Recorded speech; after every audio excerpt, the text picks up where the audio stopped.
but you're going nowhere. Don't blame me for what you've done, because I know that you were having fun. Welcome to the Clarified Realty Podcast, exposing the real estate secrets your agent doesn't want you to know. Here's your host, Tom Clary. Well, don't you just walk away. That's when I'll say. Welcome to the Clarified Realty Podcast. I'm Tom Clary, and I'm your host. I'm a real estate agent here in the beautiful state of California, Los Angeles to be exact. I'm here with my co-host, Ron Bruno. Ron, how are you today, sir? I'm doing well, sir. Thanks so much for asking. Good. Anything new in the Bruno land? I just got back from the desert again. This guy in the desert.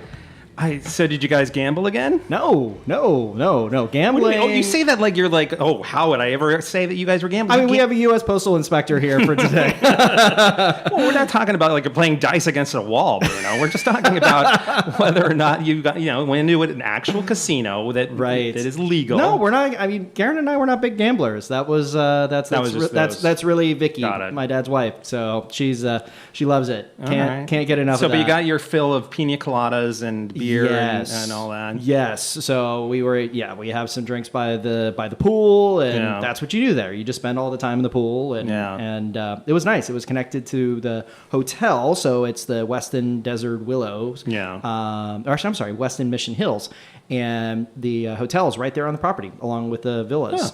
We had access to all those amenities, and just walked up and down and sat in the pool and had some delicious meals. Cooked right on site. We had a grill in our actual room, which was fantastic. A grill in your room? Yeah. Well, I mean, the balcony.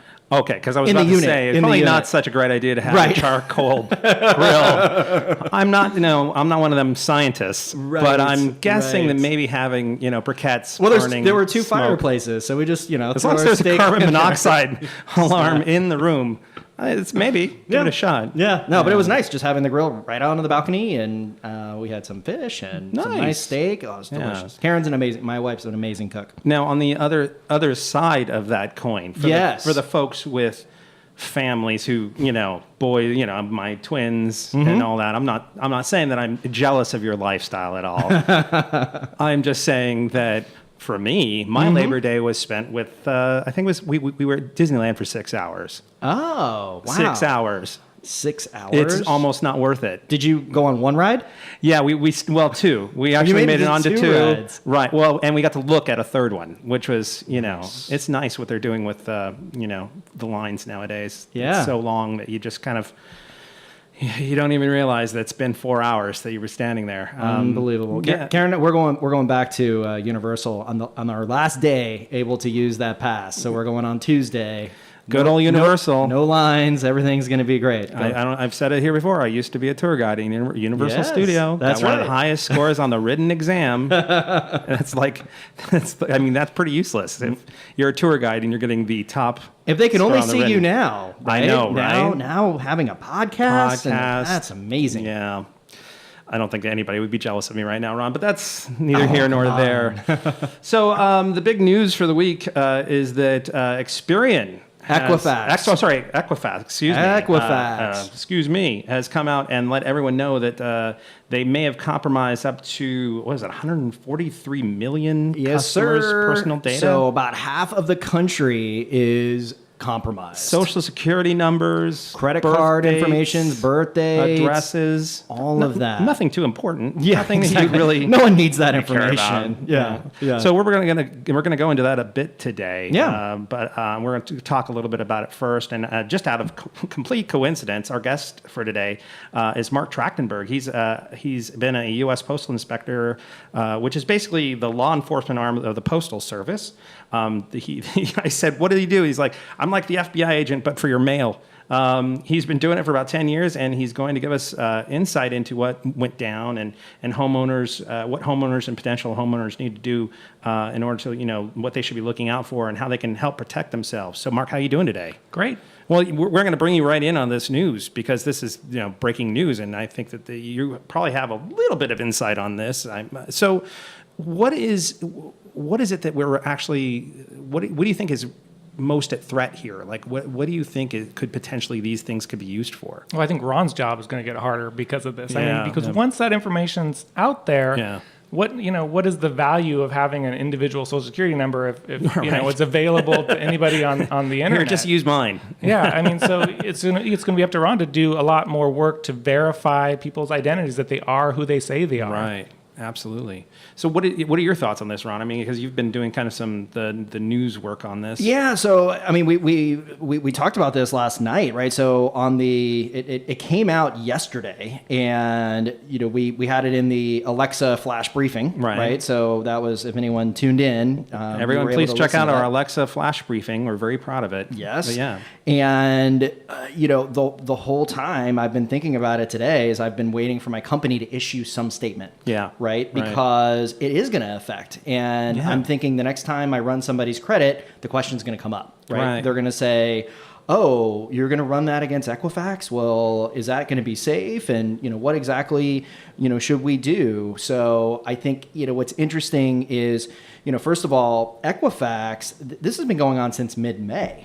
Yeah. Right? And by the way, I've got something really interesting to say about that, but go ahead. And I might know what you're talking about, but it's been going on since mid-May. Through July, so they knew about it. Right. I'm curious to hear if Mark, if you knew about it before the public. I did not. You did not. Not that special. No. Oh, okay, okay. I wasn't sure, but I mean, really, what Equifax has come out and done is they have a lookup tool, right? So you can actually go online, and look and see if you've been affected. And I did it. Yeah. Just in case. Okay. If anybody wants the web address, it's trustedidpremier.com. Okay. So if you go there, you can plug in the... Sorry, no, Mark, I was just going to say, I tried it too. Did it tell you whether your information had been breached or not? It did. It did. And when I did it, it just said you're eligible for our free product starting on this date. It didn't give me any kind of definitive answer either way, whether I was breached or not. Does that mean that I was breached? Does it mean? Because I thought I read somewhere they were going to offer that service to everybody. I literally got, this is the one I got that said, based on the information provided, we believe that your personal information was not impacted by this incident. Not impacted. Interesting. Oh, mine said it was impacted. Oh, really? Yes. Oh, Ron. Yeah, I know. On the other side. I know. I feel like I have cooties. No, I check out. I'm sorry. we may send you out to the cornfield with the leather lepers. Exactly. Yeah. But mine didn't say anything one way or the other. So I don't know. Interesting. Wow. That's odd. Yeah. Yeah. But mine said you can enroll in this particular program and it starts on 9/13 and, come back at this website. See, I got that message, but it didn't give me the answer definitively one way or the other. So oh, interesting. I'm going to assume that my information was compromised. Right. Wow. Exactly. Well, they say it's like half of America. Yeah. 143 people. So there's 323 million people in America. So, do the math. Assume, So a little less than half, but it's a lot. Yeah. It's definitely a lot of people. Yeah. It was interesting with Equifax. They were saying that, out of the 143, they haven't noticed any immediate threats to those people, but they say this takes time. Right? Sure, it's not. Nobody's going to come right out and when you're fencing. And please jump in here. If you're fencing stuff, they usually don't, unless they're some sort of crack addict. They're not fencing stuff right away. They're holding stuff off and getting. Yeah, it's hard to say. Fraudsters definitely can have patience when they need it, right? Mm-hmm. Yeah. So, but the interesting thing, I don't know if this is what you thought I was going to say on this, but guess who started selling all their stock? That was it. Yeah. The CEO. Right before the CFO. So the CFO did. Oh, CFO. Yeah, the CFO did. I don't know if the CEO did. Wow. That would be insider trading if I'm not correct. It's not public information. I ain't no attorney, but I'm assuming if you're trading on non-public knowledge, that is insider trading. I was chatting with my wife about this, and she said he's going to do some Martha Stewart time. Is basically probably what's going to happen. Yeah. So, is there anything that folks can do, you think, that can kind of help to protect themselves? Well, sure. I mean, this is obviously a huge hack, but these hacks happen all the time. I mean, just like last week, my credit card company sent me a new credit card saying a vendor where you had used your card at was hacked, and so out of an abundance of caution, we're sending a new one. The advice is going to be the same, which is you need to monitor your credit. Now, it's a little funny. You're going to have to go to a company that just monitors your credit. Right. Monitor your credit. Yeah. Enter your social security number, even though it's been compromised, to get this information. No, this time we swear it'll be safe. Right. Yeah. Right. Right. But, of course, there is the website. It's annualcreditreport.com. Right, You're right. entitled to a free credit report from all three of the vendors. Right. I like to spread those out over 4 months so that I'm checking each vendor, once a year, right. every 4 months. Just to give, make sure because usually they have the same information. Yeah. So that's a good way to monitor your credit. It's more important than ever to review your statements. I know a lot of people get their statements online. If you don't take the time to actually pull them up and look at them, that might be a problem. Might be a good reason to get your statements in the mail because it's much easier to actually look at them when you have a hard copy of them. Right. Just stuff like that, stuff that you've been hearing forever. Has there been any conversation about what it was that actually went down? Is it just maybe there is an abundance of caution that they're doing this, or is it no? We think that the guy actually broke in and did it. It sounded like a vendor they used had some software that may have not have been patched that gave hackers access to. Interesting. So it's kind of like an inside job, right? So, well, not necessarily. a vendor, but they dropped the ball. Right. That was like with the Sony hack. Exactly. Where it was literally like an audio department or something like that. And or it wasn't the Sony hack. I think it may have been just this recent Netflix hack. I can't remember which. Okay. But it was an audio company. Yep. They got the pirate, sending them emails saying, okay, we got your, Game of Thrones season 2, 4, 5, 6, 7, 8. And they were actually dealing with them, away from Netflix to try and make it not, to make it go away. Right. And Netflix then all of a sudden was like, wait a minute, we just got this, they paid all the money. Right. It's like, wait a minute, we just got this email that all our stuff is going to be coming out. So they, man. Because I don't know if you've noticed this, and you probably don't know in your dealings, generally criminals are not the most noble of people. They will not. I've noticed they that. won't keep to their word. Yeah. It's very frustrating. Let's move on, Mark, to why you were here in the first place today, which is kind of talk about yourself and what you do. And that's how did you get into being a postal inspector? Me personally? Yeah. I was working before this job. I was working for the FDIC, the Federal Deposit Insurance Corporation. Okay. I was a bank examiner. It was a good job, but when my friend, who was an LA County sheriff at the time, he was telling me about what the postal inspectors do, and of course, most people have never heard of postal inspectors, and of course, I hadn't either, but he told me about them, and it just sounded like a really interesting job where you can actually help people in a very personal way. If you can lock someone up that harmed someone in prison, that sounds like a satisfying thing. So, I had the federal job, and I realized all my federal stuff would transfer, so I put in an application in it, and it took a while. But once I was hired, it was just a completely new job change. You go to the academy for 12 weeks, you learn how to shoot a gun. You do that. Oh yeah. It's full-on academy. Full-on academy. It's in Potomac, Maryland. You're there for 12 weeks, and you learn defensive tactics and firearms. All postal inspectors carry a handgun and are can authorized to shoot a shotgun. But do you kind of like suit up also, or is it more like a day-to-day, you wear your own casual wear kind of thing? Or so is it... we're just, again, I hate to put it this way, just like FBI's, we're plain clothes. Yeah, okay. So we change our clothing based on what we're doing. If we're doing a search warrant, if we're doing an arrest, we'll put on the tactical. Understood. Yeah. We of course have the bulletproof vests and all that sort of thing. I'm sure you do. Day to day, might be like khakis and a polo, or if you're going to court, you're wearing a suit. Yeah. I mean, it seems silly to even ask that question, and I'm chiding myself on this, but because you are, you do police work. I mean, you're literally going and busting criminals. Yeah, that's right. I mean, so you got to do with that. Our bulletproof vests say police on them. We are federal agents. Right. We do investigate a number of federal statutes. Right. And we do put people in jail. Yeah. So when you said that you were investigated banks as part of the FDIC, like what was that? What were you doing there? So I was a bank regulator, and so the FDIC is insurance, right? If the bank fails, the government will pay the depositors to make them whole. Right. And just like any other insurance, the premiums that are charged are based on how risky the institution is. So we would go in and evaluate how risky individual banks were to the deposit insurance fund. So you were making sure that they had minimum deposits and they had like little, making sure that they had their stress test, basically. Right? Yeah, exactly. There was actually an acronym that we used. It was CAMELS, which stands for Capital Assets, which would be their loans, management, earnings, liquidity, and sensitivity to market risk, which is the stress test that you're talking about. Interesting. And so each component got a score. And then that combined with how much capital they had, it determined their rating in terms of how much they pay for deposit insurance. Interesting. Yeah, it was a good job. It was, you go with a group, you sit around a boardroom, you talk to the management, you talk about their internal controls and their computer systems and everything. You learn a lot about a lot of things. Right. And it wasn't bad, but when I started, the banking industry had been doing really well, right? Right. So it felt like, I don't know, sort of like a fireman that spent all his time just sort of doing inspections and never actually, you signed up to put out fires. It's so funny that you actually, I had a friend who was a fireman, and he said, hey, come over to the firehouse one time. And I went to the firehouse, and I saw this, they had this little doll, I'm like, what is that? And they go, that's Mr. Sparky. And I go, what's Mr. Sparky? And they're like, well, that's our good luck, like that's what we wish fire for.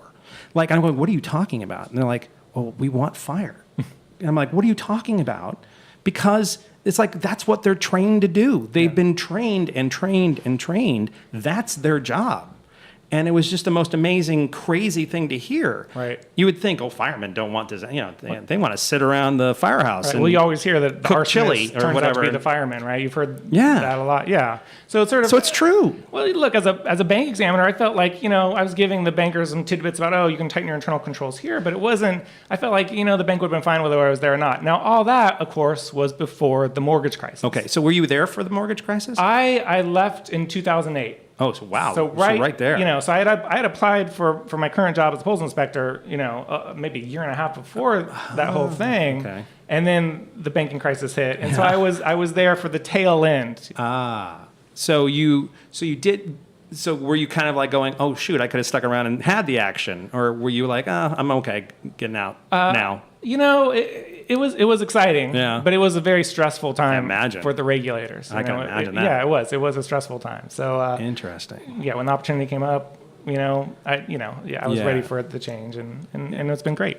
Ron, what you got? I was going to say, before I got into lending, I was in wealth management, and when I was talking to my clients, everything was questioned, even cash. So we had clients that had considerable amounts of cash, and they didn't want to just put that money with one bank. So we actually had to aggregate all of their savings across 20 different banks.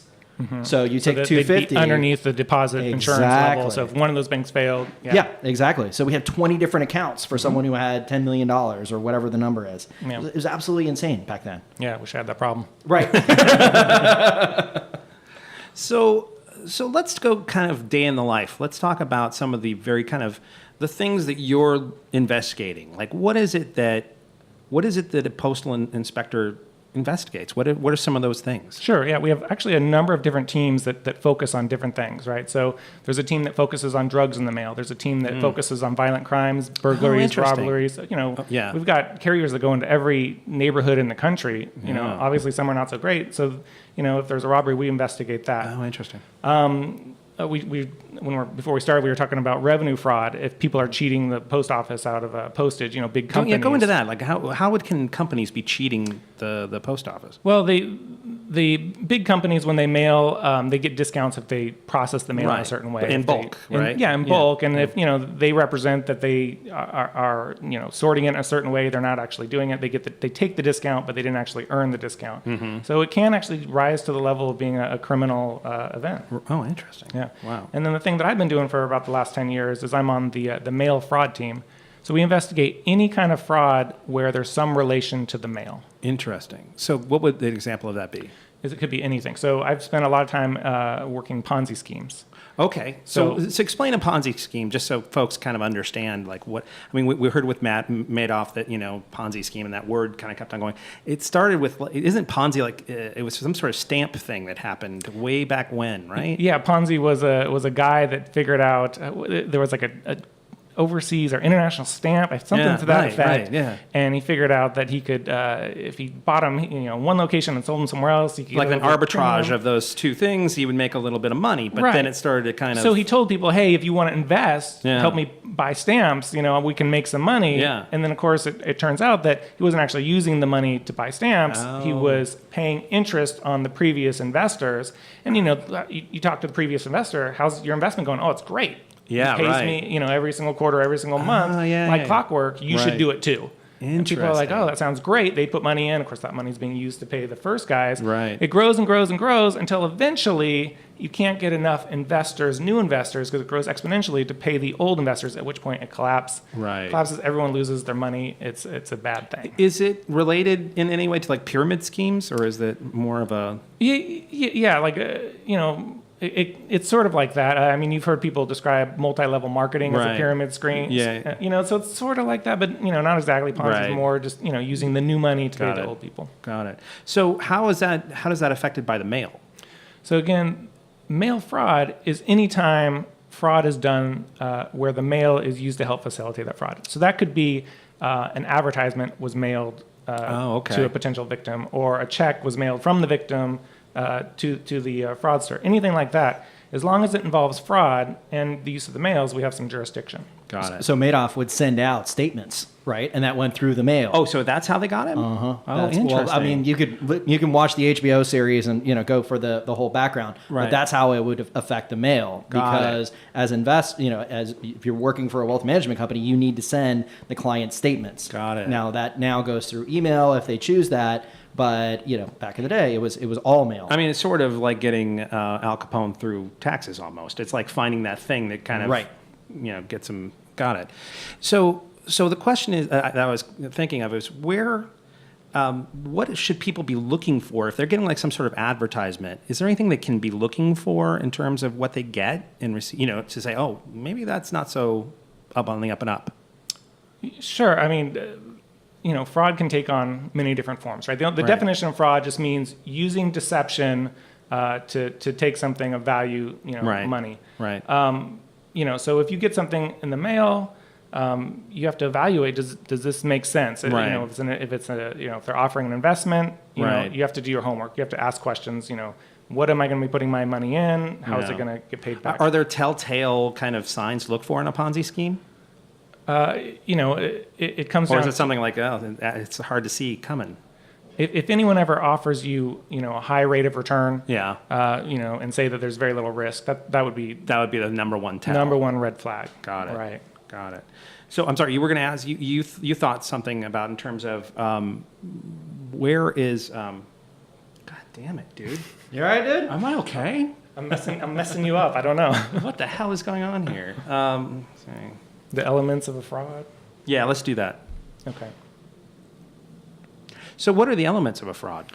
So in order to charge someone federally with mail fraud, there's got to be three things. Number one, it's got to be, the mail had to be used somewhere to facilitate it. Right. Or if it's wire fraud, it had to be an interstate wire. Got it. Number two, there has to have been a fraud, meaning like what we talked about, there's deception was used. Right. The third thing is the hardest thing to prove it as an investigator, and that's intent.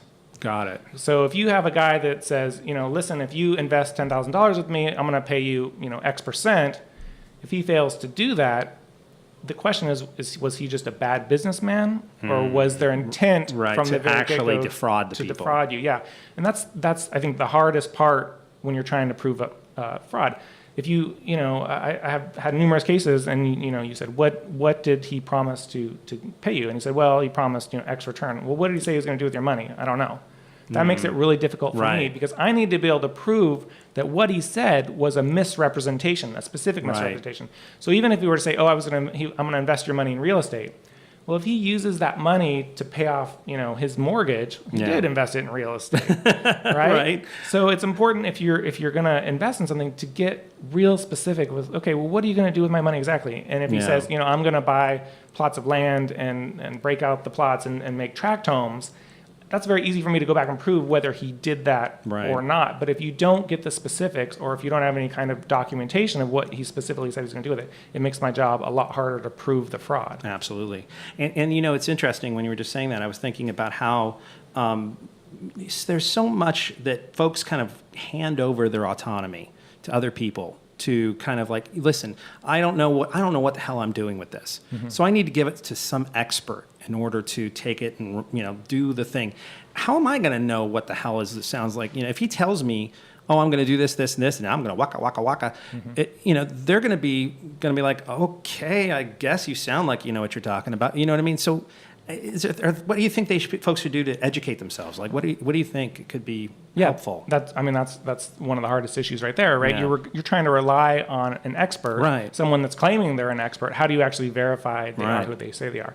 I guess the answer would be you should check with the regulators. So the SEC has, brokers have to register with them, check with FINRA, which is a nonprofit organization that helps regulate the regulators, see if they're licensed with the agencies in each state. Yeah. Find out who they're licensed with, check out those licenses. Yeah. I mean, I see it constantly with my clients. It's like literally, a lot of folks they're so hesitant about entering the real estate market because it's kind of like, how do I know who I'm supposed to trust here? Mm-hmm. You know what I mean? I literally had a relative of mine say, like, how am I supposed to know who's good, who's not? Yeah, that's one of the reasons I love the internet, right? Yeah. You guys have ratings. Yeah. I'm sure there's, if you check Yelp, it's gonna talk about whether Ron's company is good or not, I assume. Right. That's a great place to start.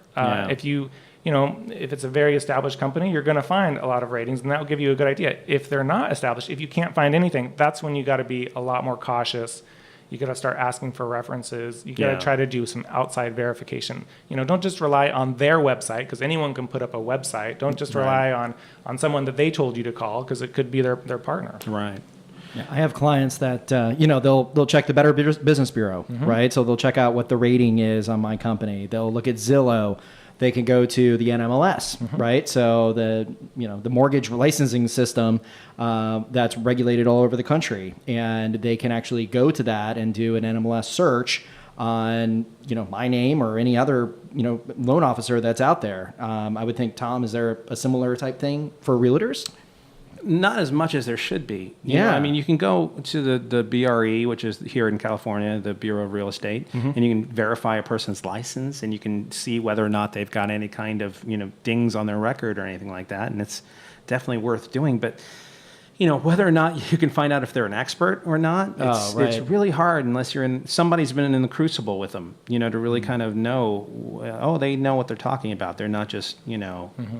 BSing. Yep. So you got to take the time these days to find out what questions you should be asking, right? Specific to whatever it is you're looking at. I'm sure if you Google, what do I need to look for in a real estate agent, it's going to come up with a list. Start asking those questions, and if the answers don't make sense, maybe it's time to look somewhere else. It's interesting. I was looking at some of the some other Ponzi schemes that are around. Actually, did a user quote from you, actually, which was really cool. I have a celebrity with me. He's been interviewed on news, and it's the thing that was really striking was it said that the person who was doing the Ponzi scheme was really, really well trusted, and people really kind of rely on folks like I'm talking about, and it was like he was able to do it for 10, 15 years because nobody. Well, of course, he's a smart guy. He's an expert. He knows. He was using that mm-hmm. as kind of like everybody's going to rely on me. Yeah. So, do you just? I'm wondering. This is kind of. I'm going to answer this. If you can answer this from your business perspective, like what you do as a job, but also from a personal perspective. Mm-hmm. Do we not just trust? We don't trust people anymore. It's most of the successful scams are some sort of affinity scam, right? You trust this person because you were in the Rotary Club together, or you go to church together, or there's usually predators will sort of grab onto that bond, and exploit it. Yeah. It's just one of those things like.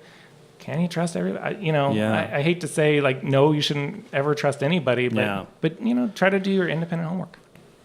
So I have folks that have been, they're relatives that are in law enforcement, and sometimes trust is kind of an issue because what they've seen out there in the field, and they've seen some bad stuff. Yeah, can't blame them, right? Right. So do you ever have that kind of feelings, like where it's like, oh boy, that guy's. I don't know if I trust that. You know what I mean? Yeah. You try not to get too cynical about people, right? You live in society. You've got to have some trust in your fellow human man. But I try to be very careful. If somebody is asking for money or, something to that effect, I'm very careful. It doesn't matter who it is. And, I try to listen out. And, a lot of people don't like to talk about finances with other people. But if you're don't they rely on that, especially with con men? Oh, yeah. They will say, nobody wants to admit, like, I screwed up. Right. Yeah, no one wants to feel silly because, everyone's expected to somehow know all the answers on how to invest. But I think that, the con men, like you said, they use it against you. Yeah. So talk to other people you trust, people that you think are knowledgeable, get their opinion. And if they if they sound like Debbie Downer, don't just ignore them. Maybe pay attention to what they're saying and sort of see if you can address their concerns or not. Yeah, something that's interesting is if you look at Madoff, right? So Madoff, I would say the bedfellow of just the Ponzi scheme was greed. Right. So investors, they were dying to work with this guy. Yeah. And he was promising 10% returns, 20% returns year after year after year after year. And they never questioned it. Mm-hmm. They never thought, wow, but no one else can do this except this guy. Well, but here's the interesting thing about that, though, and then why it's the actual returns, I mean, every single time was cementing that kind of attitude of, trust this guy. I'm like, oh my God, look at what he's doing. Oh look my God, how many these years huge checks I'm getting. Yeah. Well, he also was, he was part of the securities. He had major levels on NASDAQ and he was listed. I have a textbook from business school that actually, it was a financial textbook and it showed examples of hedge funds, Madoff Securities, examples of investment banks, Lehman Brothers. Wow. Right? So if it's that institutionalized, then that they've established themselves in that particular area. But what was interesting is he was very big on affinity. He specifically preyed on the wealthy families that were living in New York and Palm Beach. Right. And, I think there were some people that, it was greed that was the primary factor. But I would say a good amount also was just they trust the guy. Yeah. Right. And it wasn't necessarily that they trusted them personally, but they were told that this is the guy who's going to help you out and he's going to, take care of you in retirement and everything else. Got it. You're right. That's a hard one to detect, right? Yeah. As the average consumer, someone so established that one's really difficult. I guess the lesson is diversify with some of your investments. Don't trust someone, even if they do a really good job, maybe not have them all in exactly the same, under the same manager. Yeah. He was at such a high level. It'd be like, Ben Bernanke is, committing fraud. You're like, huh? Ben Bernanke? Ben Bernanke? He's like, Grandpa. I always knew that Ben Bernanke. I knew it every time I saw him on TV. So here's a question in terms of, let's say you go back home to your family and your parents or whatever. What's the number one thing you're telling them right now to watch out for? Specific to my parents, this is a big problem that not my specific parents, but to the older generation, elders. There's a big issue right now. The calls tend to come from Jamaica. For some reason, there's some organized crime in Jamaica. They will call up seniors across the country and tell them, hey, congratulations, you won the lottery or publishing clearinghouse. We've got a car ready to ship to you and $1 million or whatever it is. Yeah. You just need to pay a small fee. And they say, okay, $300, and they send it. And then they call back and say, okay, the car got stuck in customs. We got to get it out of there, and there's a storage fee, so send another, 1,000. Oh, geez. And something about, when after you start making these payments, even if in the back of your head this doesn't sound right, but you're already in $1,500. Yeah, right. So what's another $500 to get, $2 million? I'm getting $2 million. I got to spend more. Yeah, and we see it over and over again. And I think there's got to be something that sort of breaks down for certain people at a certain age where you lose your ability to discern, what's real and what's not. And these people are exploiting it. Right. It doesn't help that Jamaica's area code is 876. So they get calls from 876, and it sounds like, it's a toll-free number. I don't know why it's Jamaica. That just seems to be where this crime is originating. So much so that we actually have a postal inspector full-time over on the island working with the locals there. Oh, really? And, There. Yeah, it's how interesting. It's a challenge anytime you're dealing with international borders. Yeah, but that's something that we're aggressively working on. Wow. So now, just to delineate, but you guys don't handle anything that's email, right? We have to. There has to be some nexus to the mail, right? Okay. But a lot of the cases that we work, maybe there was one mailing and a number of wire transfers, because obviously that's what happens a lot. Right. We will work it as long as the mail touched it somewhere. Got it. And even, we'll present the case to the United States Attorney's Office, and, we hope that when they charge it, they can charge mail fraud. If it does involve mail, even if we can't charge the mail fraud, but our customers were victimized, right, and they're only willing to charge, wire fraud, because that just happens to be the charge that works. Right. We don't abandon the case or anything. Sure. We see it through to the end. Got it. And so, this is an awkward, weird kind of maybe. What about Amazon packages and stuff like that? Does that qualify as mail or no? It doesn't. Because I've had folks in my neighborhood even who have had packages taken off of there, but that's because it's not the mail. It's not really. Does that count? Sure. Well, we're talking about mail fraud versus mail theft, yes, right? If someone's taking something, that would be mail theft. And if it's delivered by the Postal Service, then yeah, that would be because doesn't the Postal Service do some of the delivery for Amazon? Absolutely, and that's what I thought. We even do some of the delivery for FedEx and UPS. We do what's called the final mile. So those companies may deliver it to the local post office, and because they don't want to send a truck to every address, it's cheaper for them to outsource that to us. So it can qualify as a mail issue if it goes through. Yeah, if it goes through the Postal Service. Wow, I didn't know that.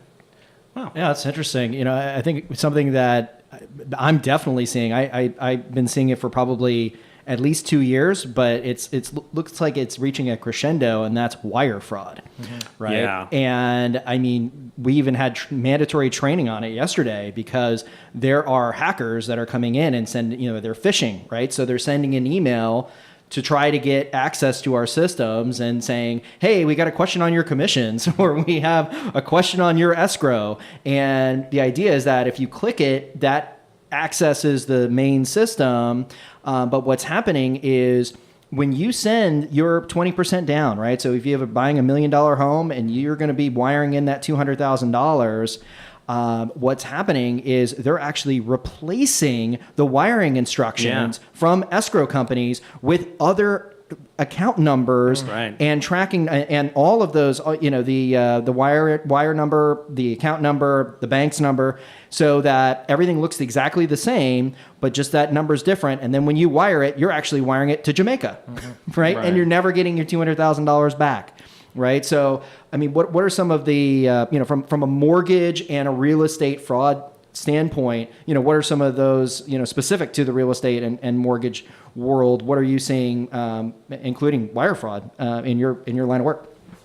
I mean, that would be something if it's wire fraud. I guess it would be if it was sent, if the wiring instructions were sent through the mail. Well, no, look, so you could charge wire fraud in a situation like that, right? Because there was some deception used. Sure. Right? And, the criteria to charge But it may not touch you guys, though.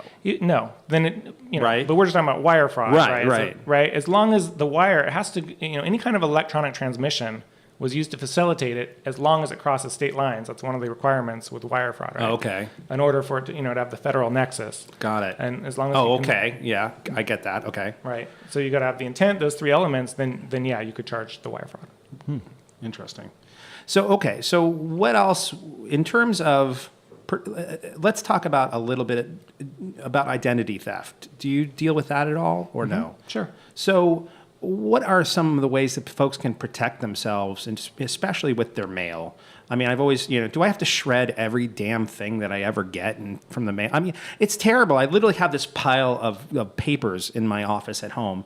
So I got to get around to shredding that stuff because it's got my name on it. Like, how deeply does that go? Like, what would I need to protect? Yeah, anything with your personal identifiers. So I do have to shred that stuff. But how many of your documents everyone has your name and address, right? Well, I'm not even talking about documents even. I'm even folks who send me a new MasterCard or something like that with, the application that's already pre-filled out. All I got to do is mark X on it. Does that really... do I need to shred that? I do. It's not going to hurt. Yeah, you do. Other than taking the time to do it. That's a pain in the ass. Yeah. We can't have nice things. Well, I mean, think about it. If all this information is out there, people are going to be opening accounts in your name. No, I know. And I mean, it's another, if you're postponing trying to buy a house, now might be a good time just by the fact that you'll get to run your credit and, I'll be able to look at it. If there's been any hits. And see if there's been any hits, if there's been any accounts open in your name. Yeah. So, and a residential credit report goes way above, any sort of, credit report that you get from, at the major bureaus, because it's incredibly thorough. Right. So it has everything on there. Right. So in terms of cases that you've seen, what are some of the ones that is literally oh my God, I would have never, if I wasn't the person arresting this person right now, I would have never seen that coming. I got to think about that for a minute. I mean, there's not too many of those, right? Yeah, really? They're all pretty common? What do you mean? Like, well, I mean, it's like you always hear the stories about like, wow, that guy almost got away with it. What do you think? Have you ever? It was like, wow, if we hadn't been here at this time, this guy would have gotten away with it. Look, I mean, there's lots of investigations where you get a little bit lucky. Yeah, right. You know what I mean? Like my last one, it was a guy that was he was sending out solicitations that looked like they came from the government trademark office. Oh, right. And he said, and he set up a computer program that would look at the trademark office's website, and it would develop a mailing list. Based on, because some of the information is public, right? Oh, okay. If you apply for a trademark, it's up there. Interesting. Okay. So he built this crawler that would sort of grab all that information, send out a mass mailing of these solicitations that look official. Right. They went to a virtual office in Virginia. That virtual office then forwarded them out over in this direction. And the guy was real clever about, how he did the scam. He used, the drop phones and, everything to hide his identities. He used the identities of some students that came over on student visas. Were here for a few years and then left the country. He used their identities to open up, all the accounts. I mean, he was very clever about it. Yeah.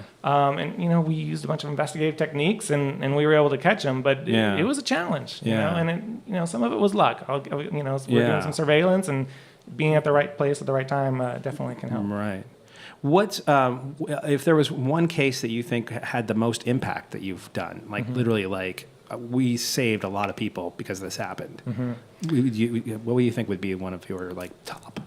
Actually, I kind of peaked early. It was almost my one of my very first cases. Oh, really? Yeah. So let me tell you about this. So this guy started out selling selling water filters and pots and pans door to door. Okay. And he decided to get into real estate, and this was probably 2006, right? Already, he's the market suspect. is booming. Yeah.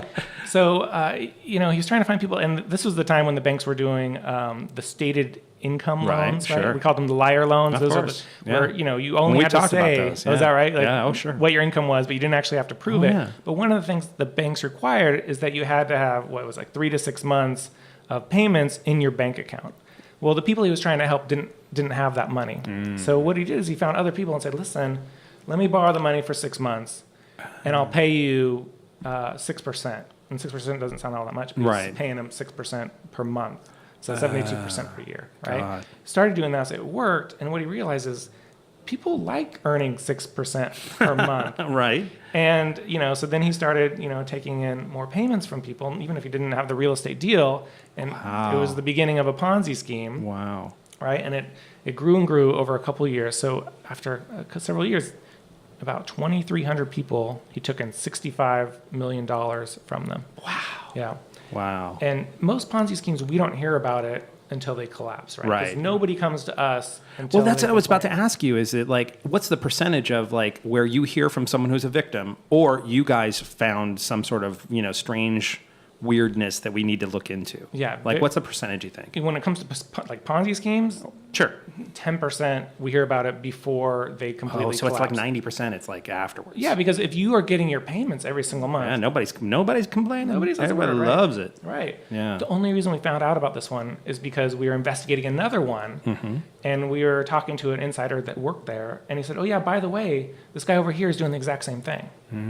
So we got word of it. We did a little more work on it. We got a search warrant, and we made entry. And I'll never forget this. We bust down the door, and inside we find $4 million in cash. Holy moly! Yeah, it was quite a sight, and it was not neatly organized, wrapped up, in bundles. This was just like envelopes that victims had brought in to invest. Wow! And he didn't know what to do with the cash. So he deposited any checks he got in his bank account, but the cash he didn't know what to do with it. He threw it in a file cabinet drawer. Whoa. We got in there, found a locked room, busted open the file cabinets, and there was all this money. Of course, never seen so much money in my entire life. Yeah. Didn't know. I don't think anybody has, really. Yeah, didn't know what to do with it. Right. Because at the academy, I was pretty new. Yeah. If you find money, 2 people, you got to count it. Have a count sheet. Sure. How are we going to count $4 million? Yeah. Wow. So we ended up working with a bank investigator. She was kind enough to open up a branch for us. We took the money to a branch. They were able to count it. I didn't even know how much it was when we brought it in. And when it got through all the counters, it was $4 million. From there, we were able to seize another $8 million in the bank accounts. Right. So $12 million, but $65 million is what people had invested. Wow. So That's crazy. we shut down the Ponzi scheme, and of course, people were mad at us. All right. They'd been getting their payments, their 6% every single month. Why are you ruining the gravy train? Yeah. What do you mean? Like this is great. Man. And then at the end of it, there was a trial. He was convicted, got 25 years, but people lost their life savings because of this, right? Even people, especially people that invested early, they made their money back. Right. But they were still counting on their principal still being there. Right. They've been living off of that interest. Right. And then, when we told them, listen, you're not going to get anything back because you'd already gotten back your original investment. The money's going to be split up. The way it gets split up is it goes to people that actually lost money to the scheme overall. Right. It's just devastating. People lost their life savings because of it. The guy, he went to jail for 25 years, but those people aren't whole. You know what I mean? Right. And for generations, right? That's going to impact them. Well, because there are folks who are handing down that money, or they're they're counting on that for their kids' education. Right. They can't send their kid to college, or even and their kids are going to have to use their own money to help support their parents who lost their life savings. It's horrible. Wow. And in terms of, is there any last words in terms of how can we provide protection for ourselves, for our family, for how would you? Is there anything that we can put up in terms of some sort of wall that can, every criminal is going to try and find some way around it, but at least build the wall high enough so that they got to jump pretty damn high. Mm-hmm. Is there anything what would you suggest that folks should do? Yeah, it's such a broad question. It's tough. Watch out for your parents. Yeah. If they're getting a bunch of phone calls, that's huge. When you're there, that's a red flag. If there's a bunch of mail, especially if it has anything with sweepstakes or lottery, that's a red flag for them. Right. As you get older, it's a great idea to start getting your family involved with your finances, which is very difficult for people. Nobody wants to do it. They won't do it. I mean, I'm experiencing that, even now. It's and it's kind of like nobody wants to get rid of that freedom. Nobody wants to be second guessed, and especially when they get to be a certain age, it's kind of like the moment they do that, they think we're going to move into the convalescent home, and that's they're going to lock us up, and but it's so terrible. It's challenging. I mean, it helps to start talking about these things early while your parents are still with it. Say, listen, eventually there's a time when you're gonna need some help. Yeah. And as things progress, maybe start getting added to their accounts, that sort of thing. Right. It's one of those things to watch out for. You gotta watch out for your family. So basically looking out for the folks above a certain age, making sure that they're at least not susceptible to these kind of, finding ways to get yourself into getting involved in their finances to kind of make sure that they're protected as much as you can. What about for other just regular folks? Yeah, it depends on what it is, right? If we're talking about investments, you really got to ask a lot of questions. Go to the SEC's website. They've got a list of questions that you can ask. Well, that's good to know. So, the SEC has a list of things like, hey, watch out for these things because you could get stung. Right, and the postal inspectors have a website as well, and we list numerous types of frauds out there and things to look out for. Do you know the website on that? If you go to the USPS.com, at the bottom there's a link to the postal inspectors, or of course you could just Google postal inspectors. That will take you there. Great. There's some tips there. It really depends on exactly what you're looking out for, but there's just so many things going on right now. Ask the questions. We always have the adjective, it's too good to be true. The problem is a good salesman makes it sound like it's not too good to be true. Yeah, that's exactly what it is. But I encourage people, if you're thinking of investing in something, talk to other people, talk to experts. If you want to invest in maybe it's a real estate investment trust, talk to a realtor and say, look, what questions do I need to look out for? Yeah. And hopefully they'll have some tips. And the more you talk to, the more people you talk to, the more you read on the internet, the more educated you are. Well, and I think it might be a very kind of, we always talk about diversifying all your investments and all that. Maybe it's about diversifying your advice. Maybe, Absolutely. Not just asking one person, one real estate agent, maybe talking to three. Absolutely. And seeing where they kind of overlap and go, oh, that probably is the truth there, is where they're overlapping, and those are the important things. Yeah. Just my 2 cents. Absolutely. I just came up with that. Everybody. It's brilliant. Diversify your advice. Now I'm going to make T-shirts. Nice. Nobody would wear them, but I'll buy one. Thank you. I'll buy one. I'll buy one. Thank you. It's so nice to be, appreciated. All right. Fantastic. Any last words? Mark? Hey, thanks again for having us on here. Again, the inspection service, if we can prevent someone from being defrauded, that's the goal. Like I said, we can arrest people, but in the end, that's not going to make you whole. If you can prevent being a victim in the first place, that's one of our goals. Got it. Is there a tip line or a website that people can go if they have an issue or they just want to report something? Sure. If you want to report any kind of mail fraud, the postal inspectors has a way to make put a complaint on the website, and there's also a phone number that you can find there. Cool. Great. Well, Mark, thank you so much for coming. I really appreciate it. Thank you. My pleasure. All right. Well, that's about it for today. If you have any questions or comments, please don't hesitate to leave them for us on our Facebook page, facebook.com/Clarified Realty Podcast, all one word. If you have any questions about real estate or you're looking for someone to help you buy or sell a home, remember, I'm actually a licensed real estate agent. I'd love to help you out. So please email me directly at tom@clarifiedrealty.com or give me a call at 818-335-7662. Come on, guys. Don't be shy. Give me a ring. For more exclusive bonus content and advice between episodes, please check out our website, www.clarifiedrealty.com. Also on our homepage, you'll find links to helpful buyer and seller guides that can give you some great information for starting your home buying or home seller process. So definitely check those out. But here's a new thing. We talked about it earlier. We actually have an Alexa skill. We're doing it every single day. So search the Alexa store for the Clarified Realty Podcast. Add our skill to your daily briefing and get a dose of real estate news and tips every day of the year. Definitely give it a try. It's pretty cool. I'm on Snapchat, Twitter, and Instagram as well. My handle for all three of those are @ClarifiedRealty. Please leave feedback and reviews on iTunes or in the comment section on our page. Together, we're stronger, guys. So if you have any questions or ways that we can make this podcast better, please, please, please let us know. My amazing theme song, Hey Now, is from the band Wolf. That's Wolf with 2 Fs. And please go check them out and like them on SoundCloud. They rock so freaking hard, they didn't just steal my identity, they stole my soul. So Mark, if you could get on that, I'd really appreciate it. And just a little disclaimer, I'm licensed by the California Bureau of Real Estate. My license number is 0171-5353. Ron's is? Guaranteed rate, NMLS 2611, NMLS ID 558706, California. The advice we give is only for properties located in the state of California. For all other states, please contact your local real estate agent or real estate professional. Ron, that's about it for me. You all good? I'm good. All right, guys. Well, thanks for coming, everybody. And remember, the greatest thing you can ever do is make someone feel at home. Take care, and we'll see you next week.